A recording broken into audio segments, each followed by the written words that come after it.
All right. Thank you very much. Thank you for allowing Edmonton Sports Talk to be a part of this. Once again, we had a great time last year. We're very happy to be back. We are streaming live on YouTube right now. If you're watching on YouTube in the camera over here, if you have any questions for the Ford boys or the wonderful Reid Wilkins down there, you can submit those over there. If you're in the room here and you have any questions for the crew here, you can text us. It's 780-218-9999. Just 780-218-9999. I got the old text line open here. So if you would like to chime in and have any questions that you want to throw the way of the guys tonight, we can definitely do that. Once again, thank you very much to KidSport. Thank you to Mark Connolly for being here tonight as well. Thank you to all of our, as we call them, AM Nasties for coming out. Very much appreciate that. Can we get a round of applause for the Ford boys for being here? Big piece of what we got going on. I would be remiss to not say if we could also get a shout out for Nielsen Show legend Kavis Reed, who's in the house. He's in the back over there. Kavis Reed pump up song. Probably one of the most popular things we've ever done. So it's good to have Kavis in the house, which is terrific. And so, yeah, it's very casual conversation tonight. We were chatting with the boys downstairs. I think you're in for a good 45, 50 minutes. And like I said, if you're watching on YouTube, feel free to chime in. And if none of you have checked out Edmonton Sports Talk yet, I'm very biased, obviously, but I think we're the best thing going in Edmonton sports. So, and actually, I was thinking about this the other day. I actually think we're the largest employer in Edmonton sports media right now as well, which is really weird and everybody's getting fired, but we just hire them. So, so check out EdmontonSportsTalk.com if you haven't already. We're streaming 12 hours a day on YouTube live from 6 in the morning till 6 at night. I was joking earlier that Reid Wilkins leaving Ched to come to us was the biggest acquisition until Tyrell Ford signed with the Elks. So, yeah, it's going to be a fun chat. I think where we need to start with the guys here is Tre actually cut Tyrell's hair today for this event. I don't know who wants to take it first, the guy who cut the hair or the guy who got the hair cut. Has this been something that's been happening since you were like 12 years old, or is it new right now? It definitely started a little bit later. I haven't cut hair in a while, okay? He's been in Winnipeg. I've been in Edmonton. We've been separated. I missed a little, not missed a spot. I messed a little spot up right here. But overall, I thought I did a pretty decent job, like an 8 out of 10. I mean, yeah, it looks pretty good. I kind of decided. I kind of decided it was just kind of time to cut it because it was like always frizzy at the top and it didn't look very great. So he had to get rid of the big skunk on the top of his head, the little bit of blonde frost he had there on the top, and he had to, time to grow up and cut the hair and be an adult. So. I think Reid, you were pretty happy that they came with different hairstyles tonight. Yeah, I don't want to make this whole thing about twins because I know you guys probably get asked that all the time. But there's for people that listen to Dusty and me and our stations over the years, there's the great basketball twins in Edmonton, Michelle and Catherine Plouffe. I cannot tell them apart. I've been interviewing them for over a decade, so I'm glad you guys look different tonight. At what age, or did you ever?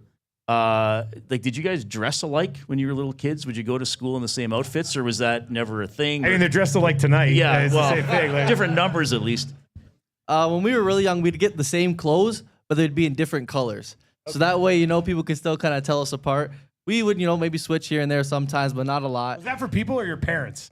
Like, were your parents just like, we need to separate the colors here? That's a great question. Yeah. I'm not 100% sure. But then obviously a little bit later on, once we got to high school and stuff, he was a little bit more the swaggy guy. He had all the nice clothes and stuff. And then I would just take whatever he didn't want. Or when he was done with it, I would take it. So that's kind of been my role so far. How's it being the swag guy? What's that like for you as the twins go? I mean, it's all right. I wouldn't say I'm very swaggy overall. I'd say it's just more than him. So it's very average. But it's been good. But we actually had a matching outfit yesterday because I just traveled up here, so I didn't unpack my clothes and stuff. So I asked him for a couple clothes, and we went to the workout together. And turned out we had the exact same outfit on. So you have two of the exact same outfits, and you gave one to your brother? Is that what it was? Yeah, I had these great sweatpants, okay? They're the gray from Walmart with the little white lace. Best sweatpants you can get for working out. And then I just had a little wife beater on, and it was good. A nice little combo. Looks good. My cleats were white. I wear the same outfit. What can I say? I do the same thing. So it's funny you bring up sweatpants because it's been a huge controversy. It's been a huge controversy around our office because Monday morning, I'm like, I'm kind of the boss at Edmonton Sports Talk. And I was like, man, I'm just going to wear sweats to work today. So I wore these sweats to work. I think they're nice bench sweats. They're black sweats. Like, they're my going out sweats. Yeah, I got sweats I'll wear at home. These are my going out sweats. So I'm wearing these sweats at work, and this guy over here, Tom Cazzola, who's a handsome man, he always dresses very well. He's all over me for wearing these sweatpants into work, and they're like professional athletes wear sweatpants, not you. So where do you guys come out on like normal people wearing sweatpants out in public? Honestly, I don't mind. I like to be comfortable, My right? man, right here. You hear this, Tom? I mean, it's the same thing. But it depends. You know, when I'm trying to look a little bit nicer, I just throw on some Lulu joggers, and then I'll probably throw on a Joggers? t-shirt or a hoodie and call it a that's day. fair. I mean, I'm not just wearing sweats. I got shirts on, too. I mean, it's different. But I'm glad this sweat thing came up early because I wanted to get out of the way. So Reed and I were talking earlier. We're like, man, we cannot ask them who's faster. Like, you guys must, we asked you actually a couple days ago. But how often do you guys get asked? Like, is that the most annoying question that comes up for you guys? No, I wouldn't say. I don't think any question's really annoying. No? I don't mind, doing a little chit chat and talking here and there. It is a good question, I mean, some days he is faster than me, some days I'm faster than him. But when it comes down to it, we kind of always give the same answer, okay? He is faster on the turf. I will give him that. You faster on the turf? Yes. See? Okay. But when it comes to running on the track, I'm faster every single time, right? Yes. Yeah, see? Yeah, so it's a good combination. I don't know. Who's faster, do you think, between Reed and I? What do you think, Reed? Me. I mean, I debated a little bit, but... Hey, wow, how about this? Well, you are rocking the jeans. I am. I feel like these got a little bit more, Think it's flexibility. So Yeah. I'm gonna take him. I- It's on Thank my you. side. I talked about it. You have kids. I was talking about it on the Nielsen Show 6 to 9 every morning. EdmontonSportsTalk.com. iHeart, TuneIn, YouTube, obviously. I raced my 7-year-old daughter last year, and we called it the big race. And I guess we're in an adult place here. She was talking shit. She's 7 years old, and so I'm not gonna lie, I was a little nervous. I think she's like the fastest kid alive. So we went out to like the back behind our house. There's a big field, and we lined up. And my son, who's a couple years older, he kind of was like, race, and then we raced. And my wife recorded the whole thing, and I barely beat her. And at one point, like, because I watched the video back, at one point you could see me look over, and you could see the stress in my face. I was like, oh no, I'm gonna lose to my 7-year-old daughter. So she's already ready for the big race this year. I'm probably screwed, but Well, it's annual. it's annual. It's Yeah, an it's annual big scheduled. race. Okay. Yeah. So anyway, I don't know if you wanted to race me, Reed, but I have experience in big races, so we'll see how that goes. We'll see how that goes. Did you guys do track? Yes, You yeah, must have been so- big track yeah. guys, eh? So we ran a little bit of track in high school. It was more to get the day off school, Ah. right? When you were young, you Same kind of get reason the I day did off track, school to Trey. go. It's the And exact same reason. Yeah, and then you'd get the opportunity if you went to, we called it OFSA. I don't know what you guys call it here. What'd you call it? OFSA. It's like Oh, all of no, that's not Ontario. what we called it, yeah. You I called it like track. That was it. But it was like the big meet, and it was cool because you get to go for like 2 or 3 days, right? You Okay. get in a hotel and everything. So it's kind of cool. And then we did a little bit in university as well. I took it a little bit more serious than him because I was a little bit better than him. Of at course, it, you're right? faster. And so I actually ended up running for the University of Waterloo, and actually ended up coming 100, 200, 400, like what'd you do? fifth. 60 meters. They 60 don't, meters? Yeah, they only do I didn't know indoor. they did a 60. Indoor in university. Really? Yeah, there's no outdoor track in So university. a football guy should probably win that, eh? Like, Yeah, Yeah. it helps. It yeah, helps. I think that would help a So, little bit. so do you guys? Because I remember talking to Darnell Nurse a few years ago. Because his whole family's competitive basketball, hockey, and he says like we compete everything. Like if we shoot 21 in the driveway, like at suppers, it's competitive to see who can finish first. Like, is your family like that, or is it just like you guys with each other, or is there a line where it's like, okay, let's not make this a competition? Oh, you just made me laugh. That was crazy. So, literally, like, whenever we don't see each other for a really long time, okay, the first thing we do when we see each other is, it might sound weird, we kind of strip off our shirts and we get in the mirror and we start looking at each other. See, oh, yeah, you've been in the gym. And we kind of size each other up. But yeah, when it comes to like everything, whether it's video games, basketball, even football, throughout the year when we were in university, we were always kind of battling each other. But yeah, we definitely try to compete in everything that we can. And I am definitely a little bit bigger right now. I was gonna say, like Tyrell just got here, so you guys did this like 4 days ago, did you not? Like, Yeah. he just weighs more, but I look better, so it doesn't matter. it's a major coincidence because every day Reed comes into work, him and I do the same thing. We're just like straight to the bathroom that's shared with some other businesses on our floor. But we're measuring we do the it. circumference of our bellies, though. That's the difference. Did you guys do the I'm Tyrell, I'm Tre thing growing up as kids? Like in grade school, like did you pretend to be your brother because you're better at math or something like that? No, we never really tried to be each other. I mean, I don't really understand what the point of doing it is when you're a twin. I mean, the other one's got to be you, so somebody, be close, you know, it's gonna yeah. be what it is, right at the end of the day.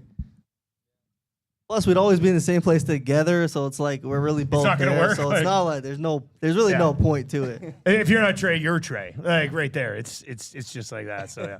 So I've probably been called Tre more times than he's been You called have, eh? Tyrell. I'll take that. I remember it was So last does that year. annoy you or is that good?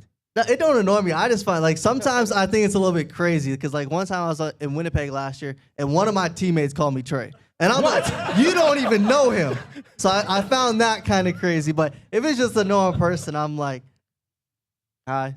No wonder you left to sign here. They're calling you your brother. It's ridiculous. Reed? I just wonder what, though, this is like for you guys. Being now on the same team, both being considered star players in the CFL and sort of being marketed together, even though you're both good, very individuals. Like when people said, like, what are you doing Tuesday night? Like I would say, well, I got this thing with the Fords. And people knew who I was talking about. You're always going to be linked because of being siblings, but now joining Edmonton, the franchise is trying to build up. There's high expectations for your individual performances. What's that like for you guys? I think it's kind of what it's been for our entire lives, right? You know, it's great to have him on the team. I know that I have to perform individually, and he has to do the same thing. It's kind of been like that, and we've always kind of been advertised together when we play together, right? Which I think is actually a good thing to advertise, and I like to be around my brother anyway, so having him come to events like this is fun for me, right? Because I have, you know, somebody that I know that I get to talk to that I can joke around with me everywhere I go, and now he's living with me. You know, we take care of my kids too, which is nice. So there's a lot of good things. I definitely like being advertised, you know, individually, but I also like doing it with my brother. So it's a win-win. Yeah, I don't really mind it. It's all right. Okay, we do have to talk about the living situation that you brought it up because it's on the list of things to discuss. So you are currently renovating your house to have your brother live with you, and then two of your receivers are going to live with you. One of those receivers has like a wife, a fiance, and a kid. What are you doing, man? I like my family, but I'm not asking people to move in. Like, what are you doing? I just don't get. It's a full house. You know, I like to help out as many people as I can, right? And, you know, Arkel and his wife, you know, are in the basement. Just finished renovating it somewhat. It's Did not you do fully that done. yourself? Like, Yeah, wow, I did it nice myself, work. so it's fun. Yeah, very jealous. Everything works down there: shower, toilet, washer, dryer, sinks. I fixed it all up, so that's good. So it all works. And then upstairs is gonna be obviously my family, Tyrell, his girlfriend, and then Zach is also gonna come. I lived with Zach last year though in the basement while we were Airbnb-ing our house, and it's kind of been a little bit of a roller coaster. How is he as a roommate? Like, he's a giant, right? He's 6'7". Yeah. So, I mean, is he a bit of a pain in the ass sometimes? Or? Nah, he's cool. He really No? just sits in his room and plays his video games. That's good. I mean, So I'd like to it do is. that too. It's actually not bad at all. It's So pretty he's quiet. going to be like the least hassle for you. Yeah, right? and I mean, we're also like, I'm out of the house all day. My Yeah. wife takes my daughters to like baby classes Like and once stuff. season starts type of thing. Like, yeah, and like she also goes home like whenever we have away games. My wife, Okay. so she'll take the kids back and go visit her mom on away games, and then come back Oh, to the that's home nice games and then, stuff. yeah. So And so what do you think about moving into this? I don't want to call it a shit show, but it's gonna be pretty busy. So where do you come out on that? Like, Actually, it's not too bad. I mean, you know, you said all the people, but I also have 2 dogs. So that's kind of, and one's a puppy, and she's got a lot of energy. But we got a big backyard, so it kind of works out. But it's really not too bad. Like the babies don't really, like they're not only the ones running around. The other one you just hold in your arm, so it's not too bad. and she plays with the dog, so it's a win-win. yeah, so that's not bad. Now, where are we at on the babysitting thing for Uncle Tyrell here? Like, is this are you paying him, or is he just doing it because he lives there? Or I how's don't that do work? any solo missions. Let's Nothing, make okay. that clear. Makes sense. But I didn't do solo missions. I'm the father. I mean, it's asking too much sometimes. But I will go along for the ride. I have some fun with them, and yeah, I'm like a big friend. That's it. Just that's good. nice and easy. That's good. I got a question here. It's from someone calling themselves Stuart S. He says, "Do you think it's fair for people that criticize your performance based on becoming a father?"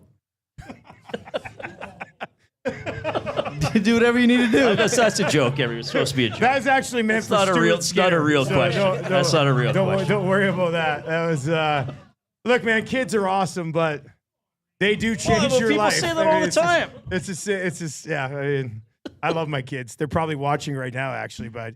You're killing me. I mean, it's as good as that. So what was the off season like for you? Like this was, for both of you guys, the biggest off season of your career so far. So Tre, let's start with you. You get a good deal. You get a chance to be the number one quarterback here. You've been here for a while. I think a lot of people wouldn't understand if you wanted to maybe get a fresh start somewhere else, but you're back here. You're one of the faces of the organization. Your brother would be another one. Because as we were joking with you guys on the Nielsen show earlier this week, you are the ratio-breaking brothers. Like Canadian quarterback, Canadian cornerback. If you can have those two positions firing, you're going to be in a really good spot in the Canadian Football League. So what was this offseason like for you? Yeah, well, so it's been busy, obviously, doing the house renos to get the house ready. So that was a big part of it. And then also just, going to the facility, working out. We have a new strength coach, Alex, who, it's a love-hate relationship. I love going in, love doing the work, but sometimes I hate the workout. It's hard. But when your brother rolls in and you take your shirts off and you look in the mirror together, it's worth it at that point, right? Like, I don't know. nice He's work. still Shout looking out pretty Alex. good. He's looking pretty good. I'm still slacking a little bit. So, but honestly, it's a position thing, right? He does a lot more running, so he's a little slimmer than me. I mean, you do some running too, though. That's not. I gotta bulk up, though. I gotta bulk up a little bit. Mine was all right, actually. It was so I had a couple NFL workouts after, which is like the workout itself. It's a great opportunity, but it sucks going. Really? You got it, just like the flights, like when you have probably 4 week span and there's 8 flights, 10 flights sometimes, like the layovers. They're never really on times. You're sitting at the airport. You're only eating airport food, really. It's a lot. And then at the end of it, you don't even get signed. So it's like, why'd I go? But after that, kind of just, ended up talking to my agent, signing with Edmonton, and it's been good. No complaints. Okay, so what do they make you do in one of these NFL workouts? Like, is there actually enough time or opportunity for you to show, or have they kind of already made up their mind about you, do you think? Like, what do you actually get to show? So every team's a little bit different. Like the fastest one I had was probably when I went to the Bengals. It was literally 3 minutes, including the warm up. So that one was interesting. But they were getting ready for playoffs and stuff. So what do you do in 3 minutes? Like what? Yeah, I was like a back pedal, and then you open up and sprint, catch the ball, and then you kind of do it back, and they're like, "Thanks, we kind of gotta go." But for the most part, it's just pretty basic drills. You'll do maybe 5 or 6 drills. It's probably about 10 minutes. But yeah. What do you take away from an experience like that? Like you mentioned, it's kind of a pain in the ass to fly around. The Bengals give you 3 minutes. What can you take something away from that experience? Well, usually, so a lot of the teams, they'll have their DB coach or something there. And usually every time you go, they'll give you a little bit of something to work on or something they think you can improve on. So kind of just take away that. But that's pretty much it. So when you have the season you had in Winnipeg last year, and for anybody who doesn't follow the CFL religiously like many of us do at Edmonton Sports Talk, are you kind of like, man, those guys are so off? Because you were a monster last year. Yeah, I think they just they see the game different than I do, and I think that's a big part of it. Whatever team you're on, CFL, NFL, is the fit. And I just think a lot of them they want a guy that's gonna go up there and press and do all this stuff. And I'm just for me, the risk of pressing someone at the line, especially in the CFL, just doesn't make sense. So I'm going to sit at 10 yards, read the quarterback, and just get interceptions. Give yourself a little bit of time and take advantage of it. Because how many picks did you have last year? Was it 6 or was it more than 6? I had 8, but the one in Montreal, they didn't want to count that one, so I had 7. But I really had 8. I counted as 8. Was that a contested? Was that contested, or what happened there? So the receiver kind of caught it, and I just kind of took it from him. Yeah. And I had 3 feet in bounds. I tapped 5 times, but I had 3 feet, and they called it out. I told our coach to challenge it. We didn't challenge it. Didn't get the So pick. when you're negotiating a deal, you're like, I actually had 8. Because I would do that for sure. I just tell him, man, turn on the film and then decide. Okay, so wait a minute. Were you in that gust of wind game at the end of the season? He would have been. Like, I was, did you I guys think, was. yeah, we're the Bombers, we're getting divine intervention here? Like, do you guys believe that? I did. It was like a second and long or something, and I kind of knew the play in Montreal. They were running because we were sending the house. We were sending +1 pressure, and I knew my guy was running a slant just because his alignment. And I jumped it and I dropped it, and then I was like, oh, maybe not. And then a whole bunch of stuff happened, and we ended up kicking the game-winning field goal, and I was like, Winnipeg. That was crazy. Yeah. People were talking about that around the league the whole time. You've been here for a little while now, Tre. Like, the organization has gone through some changes, obviously, this offseason. You haven't, it's not like camp has started yet. That'll start in May, but have you got a sense of a different feel around the organization with Morris and Herve and Killam in there now? Yeah, for sure. I mean, the experience so far has been amazing. I think just the communication we have, with any of them that when I reach out, like everything's fantastic. I think they're great men and great leaders, and that's why I'm so excited for this season. I think it's going to be tremendous for Edmonton. As a CFL and TSN play-by-play guy, you are a highlight reel, and I have a tendency to lose my shit when you do something cool. So I would suggest you continue to do highlight reel things throughout the year.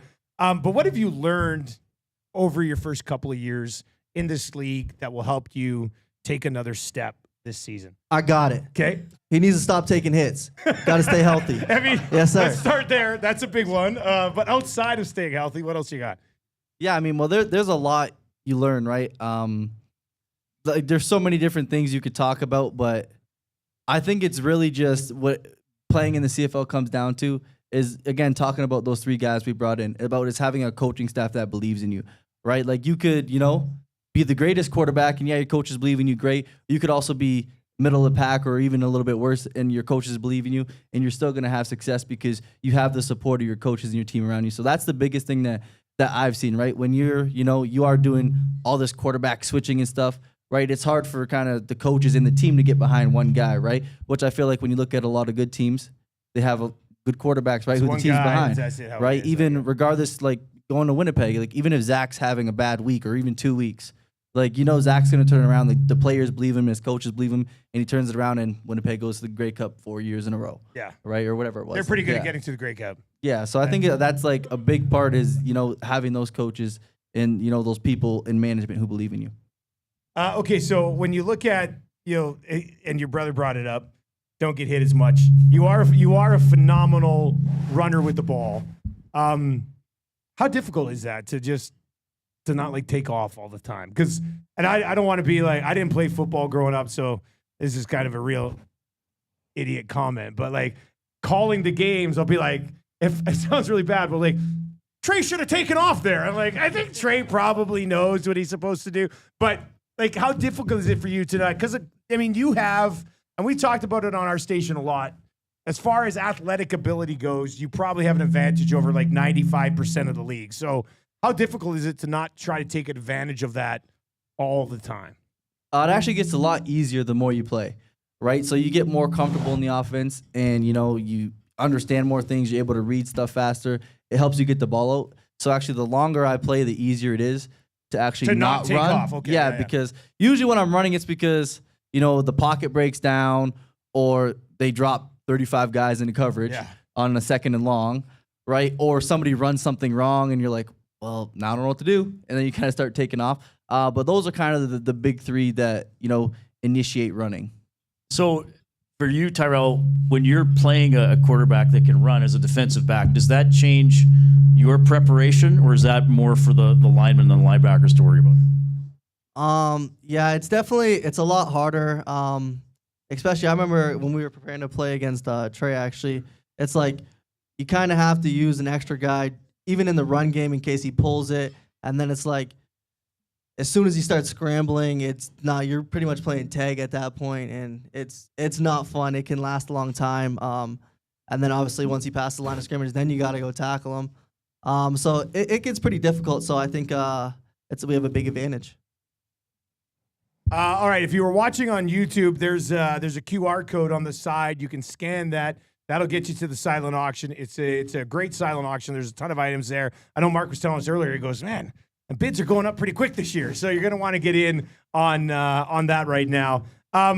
Okay, so we were talking downstairs a little bit, and I said, when I came here in 2009, and they won in 2015 in Winnipeg, it was great. Reid, you've been around for even a little bit longer than I have been. When the Elks, the Double E, whatever, when they're on, this is still a market that hops. Does it not, Reid? Like it's still like when the football team is good, this is a football city. I don't think that's a stretch. Is it? Like, where would you come out on that, Reid? I don't think. I mean, I remember. I'll tell the story Tom often brings up with me in 2015 when the Oilers were still not very good. Though I guess McDavid would have been in his first couple months in the league. And the S couldn't lose after Labor Day when Riley came back from the injury. I remember sitting in an Oilers practice with Tom and saying, like, is Mike Riley the number one guy in this city right now? Because McDavid wasn't McDavid yet. I guess Hall would have still been on the team, but on the Oilers. But that there was still the perception that the Oilers weren't going to be anywhere near a championship this year. And like to me, Riley was such a captivating figure. Like he's one of the guys, like, what's the old saying? He won in the community, he won with the media, and then he won on the field. He was, and so I think that now, not to put any more pressure on you guys, like but the fan base is longing for that again, right? The fan base is longing to have home playoff games, be a legitimate Grey Cup contender, not to bring back any bad memories for Tre, but not to be 0-5 at the end of July and already trying to climb. We're going to need a win early in the season, boys. Yeah. Not going to lie. But no, I agree. I think that unfortunately, the last few years have been tough, and that's hurt the fan interest and maybe the fan connection with the team. But I think it's hurting people because they want it back. It's that they don't want to walk away. They don't want for the Double E not to be part of their life. I don't know if you guys sense that at all, or what was that? You what might was that if the like, Tre? momentum Like you've been here for the last few years. What's it been like knowing this franchise for a long time was the flagship in the league, and 15 and obviously, I mean I was on the air the day they traded Ricky Ray, and you're like, oh, you've ruined things, and then it got worse. Then Mike Riley came in and kind of saved the day for a bit, and then it fell off, and it feels like it's going to start getting back to where it was. So what was it like the last few years for you as one of the key players on this team? Well, I mean, I think, the big thing to recognize to start off is Commonwealth is huge. It is okay? huge. You could have 30, 40,000 people in there. It's not going to look full, right? But when you go back and you look at it, like, I think we still had a really good, like, fan support. You got teams like Toronto who won the Grey Cup, and they're getting, 12,000 people out at games. And there's been games, where, in our stands, we have 25, sometimes 30,000 people still in the stands. And it's kind of crazy to think that, we got this many people in the stands and we're 1 in 10 or whatever it is, right? So, like, we on our end as players weren't doing our job, right? We weren't winning games. And, I mean, if we're not doing that, I don't expect to get people into the stands, right? But I think if we can get back into, the winning tradition Edmonton has, I think those fans will come back, and I think we can turn this thing around. Fully agree. Like we've had a lot. Yes, round of applause. I mean, we've had a lot of people, and we talk about, like, I'm once again insanely biased, but I do think Edmonton Sports Talk talks more about the Canadian Football League than any media across the country. I mean, we've got season ticket holders, we've got CFL and TSN guys. We run fantasy leagues, for goodness sakes. In our office, like we've had people be like, you know what, I'm buying tickets again. Like so that's why we're like, let's start not 0-3. Like let's go get some done. So Tyrell, for you, it's how much of coming here was maybe fulfilling a lifelong dream of playing with your brother, and how much of it was, hey, there's a new management there. They've signed a bunch of guys. They basically stole the Argos defensive line. Like. How much of it was, I'm sure it was both, but how much of it was, man, this thing might be headed in the right direction finally? Yeah, well, obviously a big part of it was Tre, because I played with him my whole life, and I guess football, even though it's been really successful in Winnipeg, like we've made it all the way to the Grey Cup, we've lost every time, but it feels different when he's on my team. It's more comfortable, it's more fun. And then obviously the guys we brought in is like, even last year they were in so many close games, and it's like they really should have won like at least half of them. And with the guys we're bringing in, I think obviously the team's going to be really successful. So I'm just excited to get to playing football. All right, we did say if you're watching on YouTube, you can ask questions, or if you're here in attendance, 780-218-9999. You can text in your questions. I have one here. We kind of talked about it a little bit. Side story. I was down there having a meeting with Dom and some of the business staff last week, and I was in the store waiting for Dahmer to come get me, and I saw that shirt of Larry driving through the other sideline on the truck. It's like, yeah. So I bought that shirt because it's hilarious. But the question is, what impact do you think the new ownership group will have on the team moving forward? So Tre, you've been here, through that transition, and thank you for the question once again. 780-218-9999. If you'd like to ask any questions of the guys, what did you see? Like, how did it feel once kind of a fresh perspective in the ownership? I think it was interesting. I don't know too much about being an owner or, what exactly it is. But I think there's definitely a little bit of a change. I think there's going to be a lot more this year. Larry did buy the team last year, kind of halfway through the season, maybe even a little bit later. So I don't think there was going to be too many tremendous changes then. But I think there's definitely going to be more moving ahead, and I think you're going to see a lot more double E as well. So yeah, there would be a lot of double E. Somebody did ask earlier on YouTube, if you guys win the Grey Cup, will you ride with Larry on the fire truck in the parade? Where do you come out on that? Absolutely. Yeah, of course you will. Of course you will. Reed, you've been in this market for 20 bloody years. What do you think about the ownership transition for this franchise? Well, I think it was time, really. I like the board was getting a lot of criticism, maybe some of it unfair, but there were some hires that didn't work out. And I think there's some other CFL teams that have gone from that model to a private ownership model. It has worked, or it has helped in those cities. I think maybe it's just time that you need one person or a very small invested group making the decisions. And a guy who played, had an impact at the U of A, cares about the franchise, cares about the city. And look, that's what Chris and Ed and now Killam are selling as well, that if you come here and you're an Elk and you play well and you commit to the community, this can be your home, not just your football home for the 6 or 7 months of the season, that this can be your home. You stay like Gizmo and Jed Roberts and a bunch of other guys.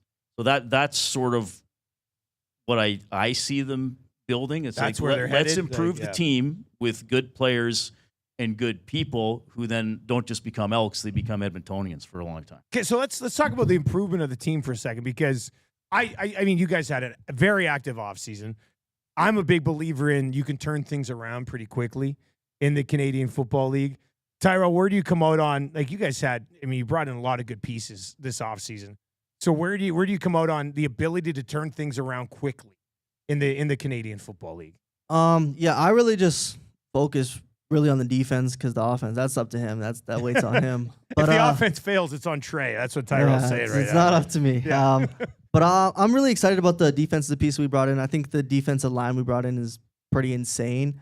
It's going to make my job really easy. And then I'm really excited to play with Royce Mechie, another Canadian. I think he's been really productive in Toronto, and I'm excited to get to work with him. Let's just stick with like the actual kind of roster or X's and O's.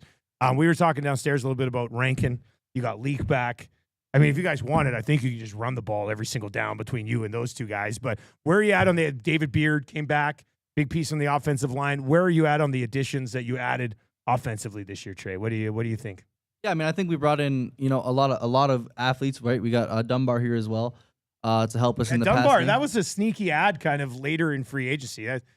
He's good. He was a 1,000-yard guy last year. Yeah, we had him here in Edmonton too. He was really good for us too, and then he got hurt later on. I think he did something to his ribs and kind of got out of it. But yeah, I think we've made some great moves. And again, like I think our offense gets overlooked again because we haven't won a lot of games, right? But when you go look at actual statistics and stuff, like we had the number 1 rush in the league, and I think that's a big shout out to our O-line. We just improved it, bringing Beard in, and then like you said, we got Javon Leak and Rankin in the backfield, which are two dynamic guys. Like we could run the ball every play if we needed to, right? And then in the past game too, obviously I split with McLeod. I thought we did a pretty good job last year. Obviously not enough to win enough games, so not good enough. But I thought we did okay. I think we can definitely take a leap forward this year and do a little bit better. But I thought offensively too, we did really well in scoring points. I think we averaged like 27 a game last year, I think, which was I think it's near the top. It was for points per top games. 4, I think, by the end of the year. Yeah, I Yeah, think it was so- top 4 by the end of the year. Like, Yeah, so we there's- gotta be a little bit better though. A little bit better Yeah, than top 4. I mean, then let's we'll be good. honest. We only want first here. Yeah, you know, deliver the best offense and then lead the defense up to Tyrell. And if it sucks, you can blame him. You mentioned veteran, like MBT is like a veteran quarterback.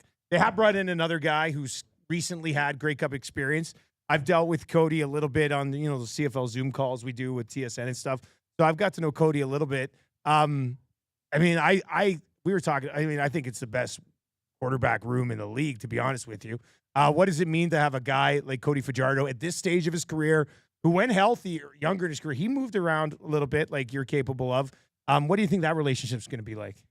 I think it's going to be phenomenal, actually. You know, I actually had a good relationship with McLeod. You know, you kind of realize, like, everybody's kind of a good dude, right? Yeah. So we're kind of going to hang out. It's hard to get an exact feel right now because we've just been doing Zooms and meetings and stuff. It's different when you actually get to interact with somebody in person. So I'm definitely looking forward to that, and I think it's going to be good. No worries. How much you guys, when you mentioned you do Zooms and meetings and stuff, how much is there in the offseason for you guys? We're doing as about players? twice a week right now. Okay. Just like a quarterback room, or with the receivers as well, or with OC, or just OC and QBs? We got one with quarterbacks, and then we got one with like the O-line up front, yeah. Do you do funny backgrounds on your Zoom videos? No, I did. What was I? I don't know. Was it for Zoom? I don't know. There was something you could do. Put your hands out, I don't know, and fireworks would pop up behind you. Yeah. I never That's figured the that out only thing either. that I figured out, yeah. That would be pretty cool. Do you guys drive Fords? This came in. This was a YouTube question, and I'm probably going to try to push for you guys to get some sort of Ford sponsorship. I mean, if you sign with the Oilers, you get a Ford. I mean, it doesn't make any sense. This makes sense because Ernie over on the chat on YouTube says, I've been a Chevy truck fan all my life, but I really hope these Fords are more reliable. So have you guys got, like, we got to get a Ford sponsorship for you guys, do we not? As a city? Like, I'd be disappointed in us as a market if you guys don't have a deal with Ford by like week 4, unless you're 0-3, obviously. But I mean, if you play well, you should have a Ford dealership, right? Like, Yeah, now we're talking. okay, like you would be open Now to a we're Ford. talking. If you're watching Yeah. on YouTube, let's get these guys some Fords. Yes, give me a Ford partnership. Yes, I mean, I do drive a Chevy right now, but I will get rid of it. he'll drive a Ford. What do you take across Well, the country? so me and my girlfriend, we were actually He don't have a car. we were just. Oh, anyways, You me took and my the girlfriend Greyhound share a from car. Niagara, like- Me and my girlfriend share a car, and we're actually looking to get a new car, and we almost got one yesterday, but didn't Well, I work would out. wait Decided a not little to. bit, So like- now I'm waiting. Now Yeah. I'm waiting for Ford. Yeah. I want the Bronco. Yeah, I got to admit, I am dying to ask this question, and I apologize if it's an overly technical football question, but some of you might want to ask this as well, especially if you've been listening to Jay and I since we started in September. It's for the defensive back. Can you tell everybody what is pass interference? Because I watch a lot of games, and I don't really know what it is. Yeah, I think it was like week 6. If you look at Winnipeg, we played Saskatchewan, and one of the receivers ran a slant and go on me, and it was called pass interference. That actually is not pass interference. Wasn't even close. Didn't even touch the guy. Just to interrupt here, Trey just leaned over to me and said he's going to talk about the one where they didn't even touch the guy. And sure enough, I mean, that's exactly where he went. Yeah. Which so, receiver was it? I'm trying to think if I was doing that game. Samuel. MLS? Yeah, Was it MLS? Yeah. Yeah. I asked him in the game. I said, "Yo, that was PI." He's like, "Nah." So that's why it was tough for me. I was talking to the ref. I'm like, I just don't understand it. So I don't really know what it is. I guess I don't know. I don't know. How much do you guys talk to refs during a game? Both of you. I mean, from a roughing the passer perspective or from a PI perspective, do you get in their ear much, or do you just kind of accept that officiating in general across sports sucks? Just once on the PI. That was it for me. Like Yeah, all year, like- yeah, that was it. And they didn't overturn it, obviously. Yeah. That's really what about- disheartening that one of the players said he doesn't know. I guess it makes it easier for us broadcasters, though, Dustin. It's like even the players don't know what it is. How can we talk about it? It's true. And it's extremely frustrating. It's try being a broadcaster calling the game and you're like, I think it might be PI. And then just behind the scenes a bit, when there's a pass interference challenge, and actually we got in trouble a bit last year because we'll send it to commercial, but the guys in the review center can still hear what like myself and Glenn Suter are saying. So I'll be like, man, that's a shit call. Like, what's going on here? And then we get an email on like Tuesday and be like, hey, and you guys got to stop criticizing the calls off the mic. I'm just like, well, what are we supposed to say? I mean, it's. Yeah, I take it back. I don't want to get fined or nothing. It's it's in the rule book. EST is a fine-free zone, so you don't have to worry about that. You know what? There's been a lot of change. Like, so we talk about the changes with this franchise here in our city. Big change with the league as well, with the new commissioner taking over, coming from TSN, Stuart Johnston. But we talked about it when the news kind of broke last week. Ownership is stable. Salary cap went up. I calling games once again. I'm a very biased individual. I think I pointed that out a few times, but I think CFL football is highly entertaining. Like, I think the league is in a really good spot right now, but that's my view as a broadcaster. So as players in this league, where are you at on the CFL kind of stepping into the next era here with a new commissioner? Is it not in a great spot? Like, I know people are like, oh, Calgary's a long shot, but they got VA. They brought in Dominic. Like, this should be a very competitive league once again this year. Yeah, 100%. I think there's going to be a lot of good teams in the league, right? And I think a lot of the good teams, not that they're going to be bad, but I think a lot of good teams took a little bit of a step back, and I think a lot of bad teams took a couple steps forward, right?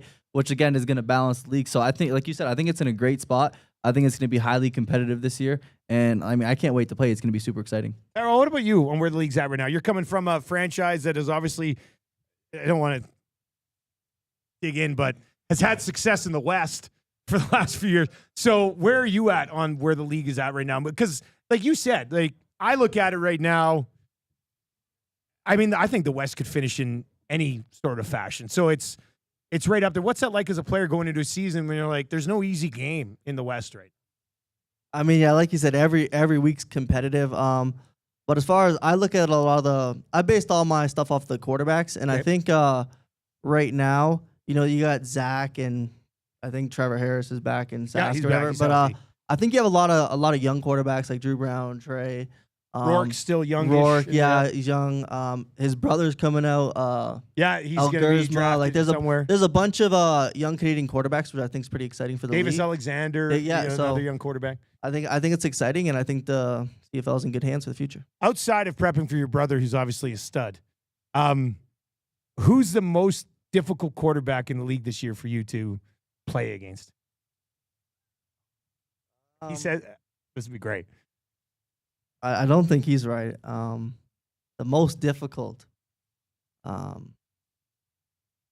didn't think anybody was really too difficult. You kind of just got to watch out for the flea flickers. He just said, Trace Lenore, he goes, he's going to say nobody. Oh. and I mean, that's basically what you just did. I thought you were going to pick somebody, but it's almost like you guys are twin brothers. Eh? It's kind of like a little bit, we brought in Fajardo, which is like cool, but it's like they kind of really just grabbed both the quarterbers that beat me on flea flickers this year and put them on my team. So it's kind of salty. Oh, it's Cody, the other guy that beat you? Yeah, it was both flea flickers. How many flea flickers did you face 2 flea flickers? Yeah, they both worked. So I'm expecting some more this year, but I'm ready. Teams are going to be prepping for you and be like, we got to run the flea flicker on this guy. He's got no clue what's going on right now. All right, so a couple other things that I want to get to, and we'll go for just a little bit more, and then we'll continue with the event. 780-218-9999 if anybody wants to text in here. I have to bring this up for our crew at EST. We are huge CFL fantasy guys. This guy runs a 4-man league for like 10 years. We started a rival 6-man league that is better because there's more individuals. So it's a very popular league by many. It's actually called the Cavis Reed Fantasy Football League of Adult Things. Shout out to Cavis at the back of the room. The legacy lives on. So fantasy football, we've been talking about a video game for a long time. How much do you think those things would help? Like if you can get 5 buddies, hop on CFL.ca, sign up for a season-long fantasy league where you have a draft and you have trades and you have a waiver wire. Like we thoroughly enjoy it. When we get the new commissioner on our station, whether it's my show or Reed's show, just a heads up, Reed, you have to talk to him about CFL fantasy if you guys get him. How much do you think that type of stuff would help grow the league long-term? Or are we nuts? No, I think it's a great idea. I think it's a great way for the fans to interact, right? I'm not a huge fantasy football guy. I don't really play. I'd be staying busy. Yeah, just don't start 0-3. We don't care if you play fantasy. But I will pick Justin Rankin. He'll get you some points. Pick him. He'll do good. So we play with a Canadian ratio. So you and Nathan Rourke will be the first 2 picks. We haven't got into the place where we're taking defensive players yet. I'm sorry, Tyrell. But maybe that's where we head next, Maddie. Hey, IDP, individual defensive players. What do you think about that? I mean, Do you play fantasy at all? Like in the end? no, never. Never? I don't know along how the it way? even works for. I Really? don't pay attention to it. But if there's a game, I better be over 95 Oh, video game. You're saying a 95 rank? at least. Jeez, man, that's At pretty least. high. I mean, I know good. you had a good season, but 95. Wow. I do think of it. You know what? As much as we love fantasy, I think my 10-year-old son being able to go on, and we play college football 2024 all the time. And I don't know, what time is it? He might be in bed. He might not be in bed. If he's not in bed, he's watching. I don't want to say this, but I let him beat me most of the time. But as he's beating me, he's talking. And he's like, "Oh, Daddy, no chance." I'm like, "Come on, man. Like, you know." But, like, that's got him into college football. So we were down in Disneyland a couple weeks ago, and he saw somebody with an Ohio State jersey. And he's like, "Hey, that's my team. That's my team on college football." He's a front runner, right? He took Ohio State.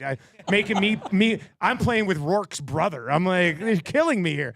But, like, that has sucked him in. I think, Reed, where do you come on this? Because you're not you're a little bit of a fantasy guy.